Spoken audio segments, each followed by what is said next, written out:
Yozong est actuellement en quarantaine sanitaire dans un hôtel de Shanghai suite à son travail dans la zone rouge à l'hôpital de campagne. Il se rappelle du paysage urbain au début d'avril. Au début d'avril, à cause du contrôle anti-épidémique, les gens sortaient peu à l'extérieur, sauf pour faire le test PCR. On ne trouvait presque pas de véhicules dans la rue, c'était si calme qu'on entendait même les chants d'oiseaux. La situation actuelle à Shanghai s'améliore continuellement et affiche une tendance au mieux. On sent que la victoire est devant nous, grâce à des efforts incessants, on n'a plus de confiance en la réussite dans la prévention et le contrôle de cette vague épidémique. Le 15 avril, Yang Youzong est entré à l'hôpital de campagne de Lingang, situé à l'extrémité sud-est de Shanghai, au sein de la zone pilote de libre-échange, dans laquelle se rassemblent les entreprises d'import-export et de haute technologie. Pendant 19 jours, il a fait de nombreux reportages sur la prise en charge des contaminés dans cet hôpital mobile établi dans un grand entrepôt suite à la résurgence de la Covid-19 dans la ville. Quelques 3800 soignants venant de Shanghai et des provinces voisines, dont le Jiangsu et le Zhejiang, prennent soin de quelques 13 000 patients ayant de légers symptômes et de ceux asymptomatiques. Au jour où j'ai terminé mon travail à l'hôpital mobile, on compte au total plus de 40 000 patients qui ont été guéris et sont sortis de cet hôpital. Ce qui m'a touché énormément, c'est qu'on s'entraide et s'encourage mutuellement à l'hôpital. Certains contaminés avec des symptômes légers aident les soignants à distribuer les repas et nettoyer l'hôpital. Bien que l'épidémie ait apporté de nombreuses difficultés, tout le monde a toujours une attitude positive et optimiste.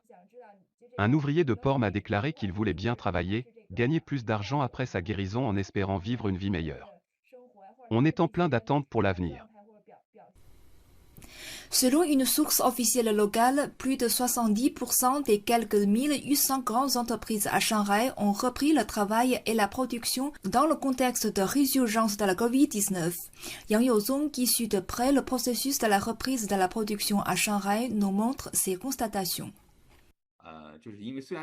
Lors d'un briefing organisé ce lundi par la municipalité, j'ai su que malgré les impacts négatifs, le port Yangshan, le plus grand port de Chine, a enregistré respectivement 66 000 EVP en mars et 59 000 EVP en avril, soit 90% et 85% du niveau moyen du débit de conteneurs du premier trimestre avant cette récente vague de pandémie.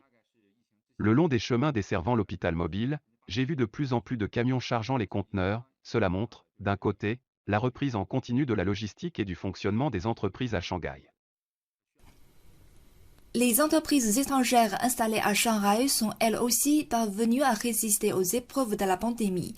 Selon un responsable de Mettler Toledo, fabricant suisse en instruments de précision, les usines de son entreprise implantées au sein de la zone d'exploitation de Pudong ont repris la production sans encombre.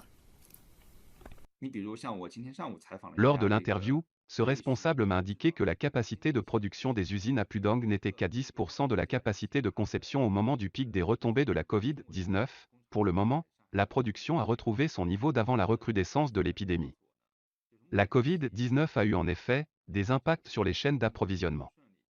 Pour y réagir, l'entreprise suisse a eu recours en urgence au matériel de stockage préalable et mobilisé le matériel des usines réparties dans d'autres régions chinoises, afin de garantir le bon fonctionnement de l'usine à Shanghai en cette période de Covid-19. En général, ils ont confiance en une reprise rapide sur le marché chinois et au rétablissement des affaires après cette vague de pandémie.